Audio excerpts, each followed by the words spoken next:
హిందువుల చరిత్ర ఋగ్వేదం ఆధారంగానే అందరూ పరిగణిస్తారు. ఉమ్, ఋగ్వేదానికి ఎంతో ప్రాచీనత్వం ఉంది. ఇంగ్లీష్ వాళ్ళు దాన్ని తగ్గించే ప్రయత్నం చేసినప్పటికీ కూడా 7-8 వేల సంవత్సరాలు అని వాళ్ళు అంగీకరిస్తూనే ఉన్నారు. బైబిల్ కంటే పూర్వమే కదా, అంతవరకు ఓకే కదా. ఈ మంత్రంలో ఏముందండి? ఎక్కడైతే గంగా నది ఉందో, ఎక్కడైతే యమునా నది ఉందో, ఎక్కడైతే సరస్వతీ నది ఉందో, ఎక్కడైతే సోమేశ్వరుడు, ప్రభాస తీర్థం అంటారు మనకి సౌరాష్ట్రే సోమనాథంచ, అక్కడ సోమేశ్వరుడు చాలా ప్రాచీన ఆలయం అది. 17 సార్లు 18 సార్లు పునర్నిర్మించినటువంటి ఆలయం అది. యుగ యుగాల నుండి ఉంది.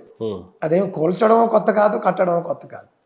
కావున ఎక్కడైతే సోమేశ్వరుడు ఆ విధంగా ఆయన ప్రకాశిస్తూ ఉన్నాడో అక్కడ నన్ను అంటే నాకు ముక్తిని కలిగించు అని అర్థం.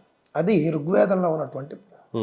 మరి ఋగ్వేదంలోనండి అమెజాన్ నది గురించి లేదు, నైలు నది గురించి లేదు, అలాగే ఇతర దేశాల్లో ఉన్నటువంటి పెద్ద చిన్న నదుల గురించి వేదంలో లేదు.